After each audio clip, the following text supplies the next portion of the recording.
agak dengan dia tadi. Oh ya, dah tadi ni. Jom. Assalamualaikum, Abang. Kita nak berkongsi rezeki dengan Abang ni dulu kau. Ya, boleh. Abang pernah tak makan suplemen untuk merawat kulit daripada dalamnya? Tidak pernah. Tidak pernah. Okey, terbaik ni.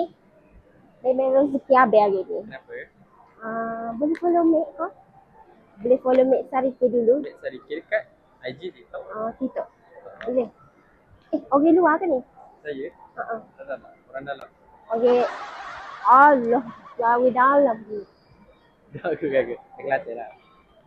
Macam kerja? MAK. Okey. Ni? Okey. Terima kasih. Dan follow me.